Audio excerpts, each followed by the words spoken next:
Kasi nga sa panahon, di ba? Opo, usong-uso din yan sa panahong ito. At sana nga mabuo natin to para natin maihandog bukas. Para lang ho tayo hindi mawala ba doon sa ating focus.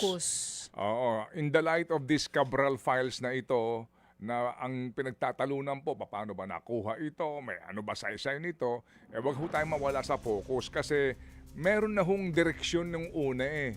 Pero para bagang kinalaunan, parang unti-unting nalulusaw at nakapagtataka din bakit huminto na itong Blue Ribbon, wala na po sa kamera, wag ka na umasa sa ICI, na para bagang doon sa mga importanteng personalidad na hindi ho lang basta-basta ito aligasyon kung hindi may sinasabing personal knowledge, para bagang unti-unti nang gusto hong ibaon sa limot o kaya ni hindi man lang po nababanggit at ni hindi man lang po pinursige na maimbitahan. Kaya po doon po sa obserbasyon na mukhang may pinagtatakpan. Itong kanilang binabasa at sinusulat, anong klaseng leader daw ang magkakaroon tayo soon? At kaya sa akin, para sa mga magnanakaw dyan, yung saktong nakaw lang po. Huwag sobra. Alam niyo kung bakit? Pati mga anak ninyo, pati mga kaapu-apuhan ninyo, maapektuhan. Kapag wala ng tao dito sa Pilipinas o kaya puro mahirap na lang ang natira dito sa Pilipinas, mawawala lahat ng investors, wala na po kayong nanakawan. Wala na magbabayad ng tax eh. Mauubos yung pera natin. Saktong nakaw lang po. Yung sakto lang po, ha? Wala na akong nanakawan. Wala nang nanakawan eh. Ay, hindi na ako tatakbo. Ayun ang mahirap. Diba? Hindi nyo ba naisip yung pag wala na ang middle class na bulk nun ay nagbabayad ng tax dito sa bansa, saan kayo kukuha ng nanakawan? Kaya yung saktong nakaw lang po. Dapat may matira para sa mga proyekto ng gobyerno. Ayun ang sabi ni Sir Diwa. Kahit saan. Bira naman to, saktong nakaw lang. Yung saktong nakaw, wag sobra. Ang nakaw ay nakaw. 2026 General Appropriations Act. Ang tinagurian nilang People's budget. People-centered People-centered budget. People-centered budget. Yes. May ilang pong mga grupo na nananawagan sa Presidente na magkaroon po siya ng veto sa ilang pong provision nito, particular yung pong unprogrammed appropriations na naman. Ang sabi ho naman ng isa pong na aking kaibigan, ito raw po ay hindi people-centered budget. Anong tawag? Ito po ay EPAL-centered budget. Hindi ko naman masisisi yung kaibigan mo. Oo. Sa dami ba naman ng paayuda? Oo. Di ba? Na ibinigay Yung para sa isang, budget natin na yan. nagmamasid rito, nagmensahe sa atin, hindi yan people-centered, kung hindi EPAL-centered. Kasi nga po, napakalaki ng mga paayuda po nila para daw ho sa ating mga kababayan na naghihikahos. Ang sabi po ng isang taga-party list, hindi naman na, kumbaga, hindi naman na nakakahulugan na automatic na ibinoboto kami ng mga binibigyan ng guarantee letters. Ay, sige na nga. Hindi naman sila aamin. Hindi ba? Oo, kung sakali. Sige po, sa mga kapatid, sa mga bumabiyahe na po ngayon, ng mga motorista, maganda umaga po sa inyong lahat. Sa mga naghahatid na po, sa kanila pong mga anak, sa kanila pong mga asawa, sa kanila pong mga pamilya, para po sa mga obligasyon this morning, trabaho po natin sa opisina, saan man po ang inyong pong pasok, at maging sa mga paaralan, ingat po tayo sa biyahe at ang traffic po ay given na yan. Bawal po ang pikon. Marami mga kapatid ang na pinagpapaliwanag ng LTO dito po sa mga nangyayari po na road rage na ito. Kaya please, tandaan po natin, ang unang napipikon, mga kapatid po, ay yung mga tao na talaga ho namang, kumbaga, may problema sa kanilang anger management. Kaya siguro magkaroon tayo ng pamamaraan gaya po ng hinga na muna ng malalim. Tindihin ko na lang. Hinga ng malalim. At tandaan po natin May pinagdadaanan lang siguro. Tama. na laging nasa huli ang pagsisisi. Correct. Hindi tayo pwede magpadala sa galit natin. Paghinga mo ng malalim, isipin mo muna, ito bang gagawin ko? Anong magiging outcome nito? Anong consequence nito? Hindi ba? Problema nga dyan kapag mag-snap, ano? Yun na nga. Anyway, sige po. Doon din po sa mga may e-trikes, noong pong Friday na kapanayan po natin taga LTO, sinasabi nga po sila po ay, well, kung kaya pa daw po nasawayin na lamang, sasawayin. Pero kung talagang pasaway po, huhulihin po, huhulihin. Baka ma-impound pa yung inyong mga e-trikes na kung kayo po ibabaybay sa mga national road. Yan po ang panawagan po ng LTO DOTR. Ngayon, mga kapatid, sa usapin po naman, nito pong ginawa ni Donald diyan sa Venezuela. Marami pong kaisipan dyan at may mga nagsasabi din, pwede pala yun, pwede mo palang sakupin yung isang bansa at bitbitin mo yung kanilang presidente, ha? Oo. Kasama yung asawa, pati si First Lady. Opo. Oo. Pwede Pwede palang pala gawin yun. Mukhang nagawa naman na yata nila dati, kaya Oo. pwede talaga. Oo, kasi kung babalikan mo yung kasaysayan ng pangingialam ng RoboCop of the World na tinaguri ang Estados Unidos. Opo, hindi na po bago itong kanila pong ginawa na pangingialam sa mga bansa diyan sa Latin America. Mahaba-habang listahan nito. Magmula sa Guatemala, sa Cuba, Dominican Republic, alright, maging dito rin po sa dito rin po mga kapatid sa Central America, no? Cuba, Grenada, pati Panama. Opo, ang kanila pong pangingialam sa mga gobyerno doon. Pero this case, ito namang kaso po nitong si Maduro.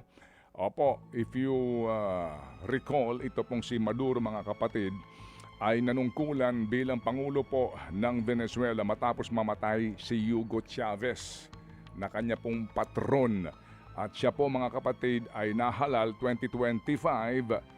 Opo, matapos po ang siya po, mga kapatid, ay nanilbihan 2025, ngayon pong Enero na 2025, matapos po ang isang eleksyon na ginanap po noong 2024 kung saan po naman ang dami po ng mga naging protesta at aligasyon ng mga pandaraya at pananakot. Anyway, ito pong si Nicolas Maduro, mga kapatid, ay lalo pa hong pinagalit si Donald Trump at ang Estados Unidos dahil po doon sa mga gawi niya na umano po ay pakikipagsabuatan sa mga kartel ng iligal na droga at karamihan sa kanila pong mga produkto doon o pinadadaan sa kanilang bansa ay ibinabaksak sa Estados Unidos at ilang pahong mga sinasabi po na mga kilos at galaw na hindi po pabor sa interes ng Estados Unidos. So basically po, yan po ang katwiran ng Amerika at siya daw po'y mahaharap sa kaso diyan sa Estados Unidos. Nasa New York sila ngayon.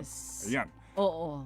Nasa New York nga po si Maduro, mga kapatid, kung saan haharapin niya po itong mga kaso na binabanggit ni Manong Ted na may kinalaman sa narco-terrorism, meron din pong kinalaman sa cocaine importation, maging doon sa binabanggit din ni Manong Ted na illegal possession of weapons. So, iba-iba po ang naging reaksyon, na hindi lang ng mga Amerikano, maging na iba't ibang leaders po sa buong bansa. Yung ating pong mga leader din dito ay nagsalita na ukol po dito sa ginagawa ng Amerika na pwede daw maging president na gawin ng ibang malalakas na bansa sa mga maliliit at mahihinang bansa katulad po natin na Pilipinas. Ano ba ang latay nito ano ba pakialam natin dito basically? Meron bang effect ito sa atin? Depende po naman yan. Today, Lunes po, no? Sa atin ngayon sa ibang mga bansa ano pa lamang, linggo pa lang ngayon. ng gabi. Pero Oo. ang hinihintay po ngayon, mga kapatid, ay yung trading sa oil. Opo, sa pandaigdigang merkado po ng langis. Kasi ang Venezuela, mga kapatid, ang isa sa oil exporting countries. Mga kapatid, ang Venezuela po'y miyembro ng OPEC. Isa po sa mga orihinal na miyembro ng OPEC dahil ang Venezuela ay binayayaan po ng kanila pong resources nga po na langis. Sila actually ay may pinakamaraming oil reserve sa buong mundo. Talo ang Saudi Arabia. Pero ang uri ng kanilang langis doon, madumi. at kinakailangan pa po ng mas matinding refinery o refining bago maibenta ho bilang finished product. Mostly po diesel at saka asfalto po ang ginagamitan ng kanila pong langis at sila po ang isa sa mga supplier ng langis, petrolyo diyan sa China. Kaya ang China ho dito ay may mga statement din na kung maaari agad niyong pakawalan yan kung pakikinggan sila ni Donald Trump. Pero ito pong sitwasyon ngayon.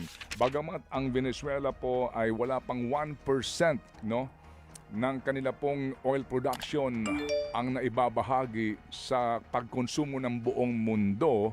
Kasi po nung una marami-rami po kanilang produksyon pero dahil nga din po sa ilang mga aspeto pati po yung naging embargo ng Amerika sa kanilang langis and trade napatawa na sila panahon pala ni Hugo Chavez eh. So ngayon po mga kapatid, nalimitahan ang kanilang production. So wala pa halos 1%. Pero ang tanong ho dito, anong effect ito? Considering po na ang oil market ay gumagalaw po based on speculation. Yan po sinasabi din po mismo ng DOE dito po sa ating bansa. Kaya ang tanong nga dito, ito ba may epekto agad-agad? Ngayon po, ang forecast ay may rollback bukas. Kasi nga pinagbabasyan nito ay yung trading day nung pong nagdaang Lunes. Last week. Last week. So ang inaasahan dito, ito pong trading na mangyayari today para po sa presyuhan ng petrolyo next week sa Pilipinas. Yan po. So yan ang ating aabangan. Yan po ang pangunahing, kumbaga, connection natin o ang ating pong ano ang pakialam natin, ano ho ba ang epekto nitong nangyaring ito diyan sa Venezuela. Alright, Venezuela po, mga 30 million ang kanilang populasyon doon at lagi po silang may problema din dahil ang kanilang panunungkulan doon ay bagamat may halalan, ang bansa sa kanila ay isa rin pong bansa under authoritarian rule. Ayan. Okay, pero mga Miss Universe natin, pinakamarami Venezuela. Totoo yan. Maraming maganda sa Venezuela. Okay, Hindi ba ikakaila? Totoo yan. Yan ang mahigpit na kalaban ng Pilipinas sa Miss Universe crown. Pinakamaraming naging Miss Universe Kumbaga ay pagka Venezuela. Miss Universe na, inaabangan yung Venezuela. Tama ka. Oo. Buti naman di mo nakalimutan, partner. naman. Pero isa rin sa tanong ng iba is what's next for Venezuela? Kasi di ba may binabanggit si Donald Trump? Ang sinasabi niya, United States na daw ang magpapatakbo ng Venezuela habang nasa transition period siya. So, mangyayari ba yun? Hindi, yung kanilang Vice President na ay pinanumpa Yun na nga, ng pinanumpa kanilang na. Supreme Court. Oo. Anyway, sige, well, again mga kapatid, ito po ay malayo-layo sa atin pero yun po ang ating pangunahing concern dito, oil prices. Yan po, Yes. basically. And dahil tayo po ay kaalyado ng Amerika, so alam nyo na, ang ibig po sabihin natin dyan, kapag kaalyado ka ng Amerika, na naman, opo, itong Amerika ay nag-robok above the world na naman po sila. So definitely may mga bansa po dito na hindi gusto ang kanilang mga pinaggagawa. Oo, Russia, ayan, ito pong China. North Korea, China, etc. Yung mga kaalyado usually po ng mga nasa kaliwa. Pero kasi leftist po ito, no? Itong si Maduro. Maduro. Pero ang ano lang dito, baby girl, nasa ng UN, di ba? Yan ang unang katanungan mo dito. Nasa na ang United Nations? Nag-aalala ang United Nations at mukhang hanggang pag-aalala lang ang pwede nilang gawin. Oo, yun ang sinasabi sa mga balita. Nag-aalala daw po ang UN sa posibleng paglabag sa international law nitong ginawa ng Amerika. Pero more than the pag-aalala, meron ba silang pwedeng magawa sa mga ganitong sitwasyon? Meron ba? Yan, hindi ko alam, baby Oo. girl. Pero yung ang tanong dito, nung ito'y naibalita, asa ng UN? Opo, at mukhang pwede nga palang mangyari yun. Nalulusubi mo na lang yung isang bansa, ano ha? Opo, kahit na may mga kaso pong kinakaharap sa inyong bansa umano, pero pwede mong damputin, ha? At talagang pwersahan mong bitbitin. Opo, at meron ka pang merong mga may mga casualties po dito, ha. Yun na nga na hanggang ngayon, di pa rin alam kung ilan. Kung ilan po ang Oo. casualties. Anyway, the Congress still is Is in shambles. Is in They're on a break. In a holiday spree, Yeah. Madam Chair. Yes, Mr. Chair, we know that. Huwag mo ipaalala, Mr. Chair. Nakuwang-kuha nila ang gigil namin kung bakit naman January 26 pa ang trabaho nila. January 26, that's a Monday. At yan po'y birthday ng aking kapatid, si Ate Tere Reyes. Kayo naman. Happy birthday, Oh, Maria happy Teresa. birthday, Ate Pero Tere. birthday daw ngayon ng kanyang BFF na si Dean Estelita Baby Bello. Oo. Kanya daw pong classmate sa Oo. NBA at dati daw pong Dean sa University of the East. Naks naman. Happy birthday, Dean Estelita Bello. Naks naman yung mga friends naman ni Ate Tere, ibang klase. Yun. Pero Ate Tere, wag mag-iinit ang ulo mo kasi kailangan talaga ng mahabang break ng ating mga kongresista at mga senador dahil binusisi nilang maigi ang budget at sila'y pagod na pagod. Kaya January 26 pa po ang kanilang back to work. Pagpahingahin po natin sila. Naiintindihan niya ng mga kasamahan natin dito. Sabi ni na Aaron dito, tsaka ni na Erwin, pati ni na Seth, lahat ng mga kasama natin dito. Hayaan nyo lang sila magpahinga. Pagod ang mga yan eh. Nakakaawa yung ginawa nila. Yan, Lunes na Lunes, baby Oo. girl. Ginagalit mong ating mga uri manggagawa. Tayo po muli, ubos na ang bonus, no? Ubos na. Yes, oo. At ngayon po, back to reality po tayo, mga kapatid. Ano ho, muli ho tayong sasabak sa hamon po ng trabaho.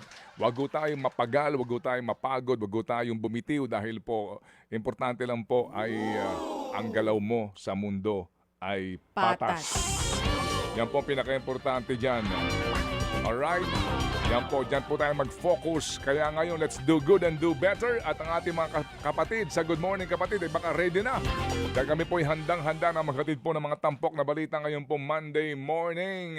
Kumusta kayo dyan? Are you ready? If you are not ready, ready na kami din ako naman as usual, Oo. tulog lang ng tulog. Oo, tulog. Ayan ang ating pag-recover. Tama naman. Kung maaari lang, buong araw ka nang matulog. Oo. Pero importante, gigising ka pa rin. Ayun. Yun ang importante, Amen. ha? Traffic ay talo ang pikon, ha? Tandaan po natin, talo ang pikon diyan. Wala ka ng kontrol sa sitwasyon, kaya ang iyon na lamang kontrolin ay iyong emosyon. Tama. Okay, ano ang reaksyon ng ating mga kababayan sa nasyon? Naku po, madami-dami ang kanilang reaksyon. May mga nagtatalo na po dito sa YouTube comment section ng News 5 Everywhere. Maging sa YouTube comment section natin dito sa True FM. Basahin lamang po natin sila. Sige.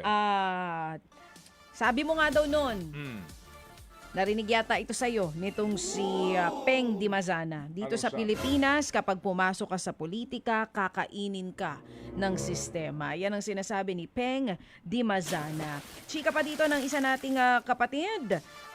Dapat may survey din daw tungkol sa presidente at vice president, tungkol daw sa stand nila sa West Philippine Sea. Actually, kasama po ito sa mga concerns ng mga Pilipino. Tama. Nakalagay dito sa Pulse Asia Survey na masaya po ang mga Pinoy, karamihan sa mga Pilipino, sa pagtugon ng Marcos administration sa issue po natin with West Philippine Sea. So kasama po yan dito sa kanilang survey. Ito naman mga kapatid, sabi pa dito ng mga kapatid natin na talagang may init ang ulo ngayong araw na ito ng Lunes. Totoo daw yung sinasabi nitong si Ronald Holmes na hindi natin kailangan ng investigasyon. Ang kailangan natin ay makulong yung mga kurakot na yan. Ilang Ay, beses hindi naman pwedeng kulong agad ng walang investigasyon. Oy, ba, katagal-tagal na nung investigasyon yun nga ang sinasabi dito ni Sir Ronald Holmes.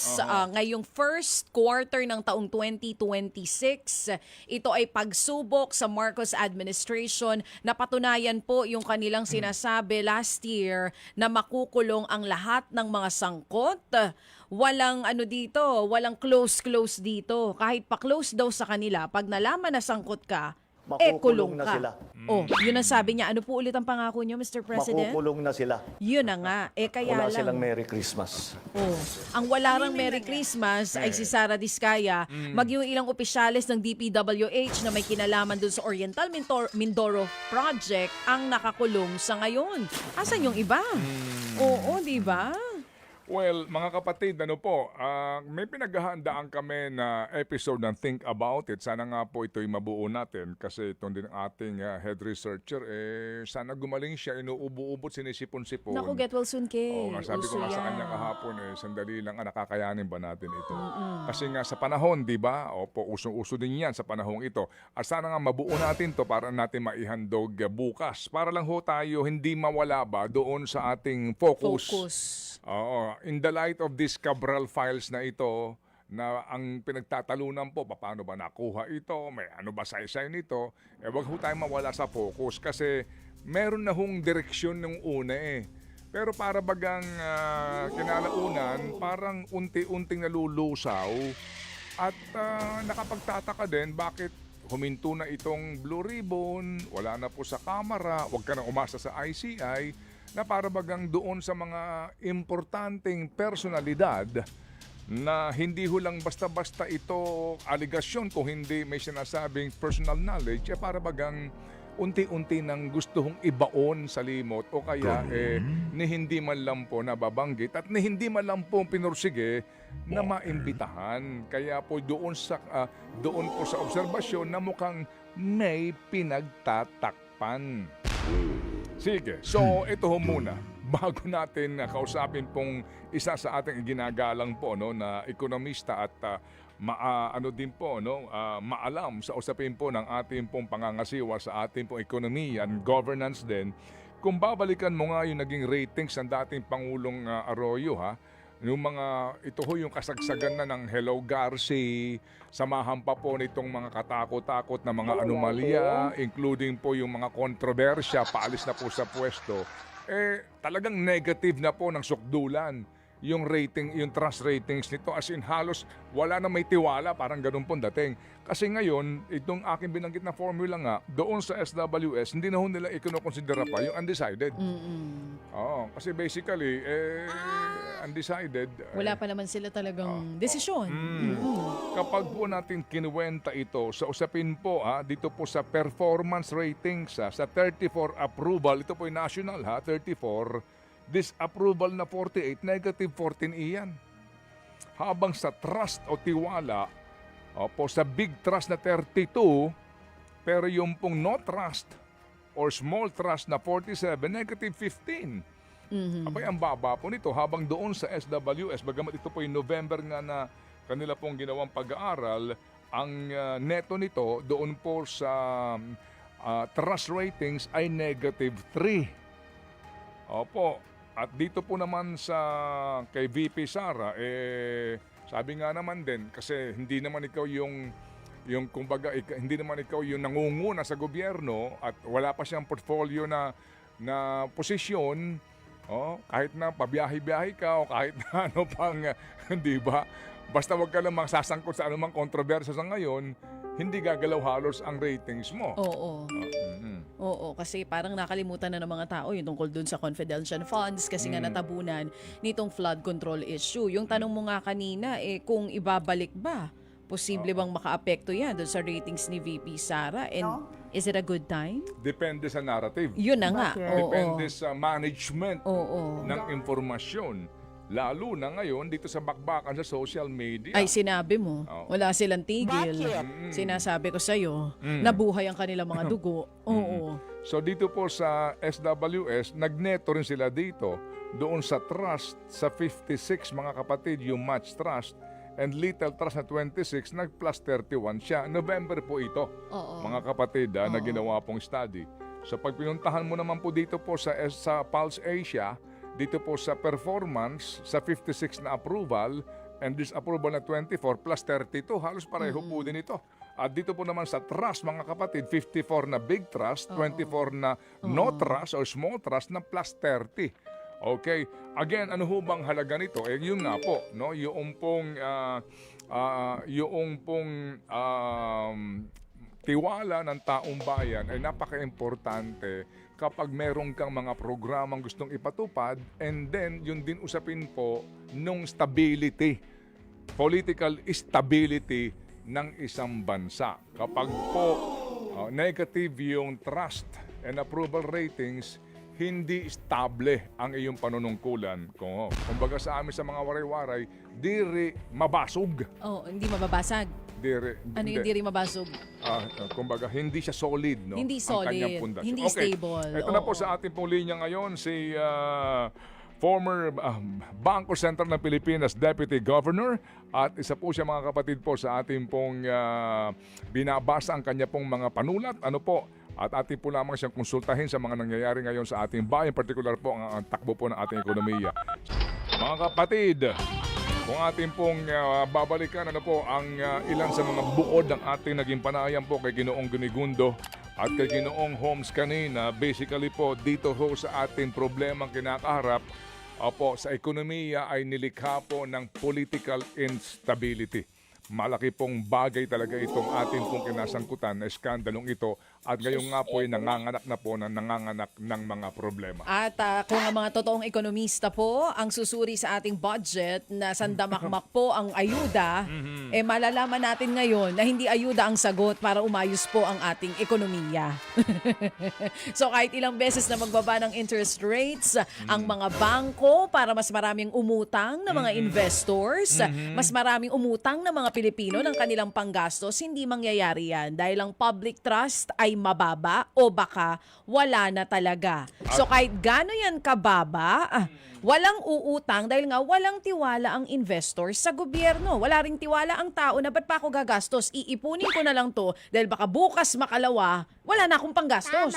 Diba? At ang kanila pong, kumbaga sila po ay nagkakaisa, itong presidente po ng Pulse Asia at sa Ginoong Gunigundo, nagkakaisa po sa kaisipan at damdamin na ang isa sa mga solusyon dito sa political instability na ito ay ang pagpapanagot sa mga sangkot. Ang pagpapakulong sa mga mandarambong. Ang sabi po ni Ginoong Gunigundo nga, ang lahat dito ng sangkot, mambabatas man yan, nasa executive branch man yan, taga DPWH ay dapat daw talagang mapanagot at makita nga na ginawaran po ng hustisya ang taong bayan. Ganon din po sa Ginoong Holmes kanina. Kasi nga, sinimulan mo, tapos nangako ka ng nangako, ngayon inaasahan natin yung pangakong niyan at ang taong bayan po ay nagmamasid. Lalo na po sa usapin kung meron man pong pinagtatakpan. Ang iba po ay naiinip na bagamat alam natin na mabagal po ang gulong ng hustisya dahil nga sa gusto makasiguro na hindi po makukulong ang wala namang kinalaman. Tama naman yon. Kasi nga may kasabihan na mas mainam pang magpakulong ka. I'm sorry. Mas mainam na magpalaya ka. Oo. Magpalaya ka ng isang katerbang guilty kaysa magpakulong ka ng isang inosente. Yan po ang kasabihan ng iba. Pero tayo mga kapatid po naman nananalig na ito pong sinasabi ho nila na may mga pauna ng investigasyon at may mga testigo na nagsasabing sila ay merong personal knowledge ay hindi nila iniiwasan. Kasi nga sa wika pa po ni Professor Kalilong, naalala mo? Froilan Na Kalilong. baka ho ang dulo po nito ay sa pintuan ng Malacanang. Mahirap yan, Okay, Oo, kapag tsaka ho nakakatakot yung binabanggit nitong si Sir Diwag Gunigundo. Naalin? Yung long-term effect nitong nangyayaring korupsyon, inflation sa bansa natin, na malaki yung potential capacity natin, hindi natin na-reach. Ilang taon na po tayo na since pandemic hanggang ngayon, supposedly daw nasa 8% na dapat yung GDP, pero nasa 5% pa rin tayo. At higit sa lahat, yung kalidad ng bawat Pilipino. 'Di ba? Yung kalidad ng bawat Pilipino kung hindi na critical thinkers, hindi marunong, nakakabasa, nakakasulat pero hindi naiintindihan yung kanilang binabasa at sinusulat, anong klaseng leader daw ang magkakaroon tayo soon? At kaya sa akin para sa mga magnanakaw dyan, yung saktong nakaw lang po. Huwag sobra. Alam niyo kung bakit? Pati mga anak ninyo, pati mga kaapu-apuhan ninyo, maapektuhan. Kapag wala ng tao dito sa Pilipinas o kaya puro mahirap na lang ang natira dito sa Pilipinas, mawawala lahat ng investors, wala na po kayong nanakawan. Wala na magbabayad ng tax Mauubos yung pera natin. Saktong nakaw lang po. Yung sakto lang po wala na akong nanakawan. Wala nang nanakawan Ay, hindi na ako tatakbo. Ayun ang mahirap.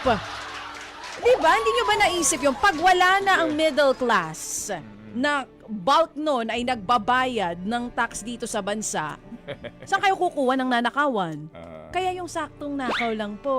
Dapat may matira para sa mga proyekto ng gobyerno. Ayun ang sabi ni Bira Sir na- Diwa. Kahit saan. Bira naman to, saktong nakaw lang. Yung saktong nakaw, wag Ang sobra. nakaw ay nakaw. Baby. Ikaw namang Eh, girl. kaya yung sabi ni Sir Diwa, kahit saan daw may katiwalian, talamak lang dito. Pwede po ba yung saktong nakaw lang? Paano ba yung saktong nakaw? Ikaw ang nagsasabi niya. Ikaw Yun magpaliwanag nga sa akin. Ikaw iniisip may sabi ko. niya. Kasi sa akin, di ba, sa mga alam mo, flood... andali, Oo. girl, Oo. maghunos dili ka sa paggamit ng katagang Nakaw? saktong nakaw. Bakit? Kasi Oo. hindi lahat ng mga magnanakaw ay pare-pareho ang level ng satisfaction.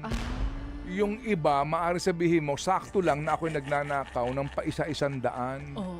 Eh baka sabihin ng iba, sakto lang sa akin ang pagnanakaw ko ng paisa-100,000. Oo. Eh baka naman sabihin ng mas nakataas na level, eh sakto lang sa akin yung paisa-100,000,000. Eh baka sabihin naman ng isa, hindi, ang sa akin sakto lang 100,000,000,000. Kinurakot nyo na lahat wag- eh. Kaya nga tayo yung nagkaroon ng sakto ghost lang, projects. mahirap na mahirap Mas mahirap pag hindi nyo sinakto yung nakaw nyo. Pag wala na kayo ninakawan soon. Oo. Ano, gusto nyo yon? Palagay ko, ang Siyempre, sakto hindi nyo dito, gusto yun. ang sakto dito, Anong sakto? ay talagang makulong sila. Yan ang sakto. Totoo yan. Papanagutin natin sila. Kasi nga, yan din ang panawagan ni Ginoong Gunigundo. Oo. Kaya nga, yung gusto kong itanong, ano ba magagawa ng taong bayan dito Oo. para po sa ating kinabukasan? Oo. Kasi nga po, ang ating pinag-uusapan dito mga kapatid ay hindi lang ngayon kundi kinabukasan ng bansa.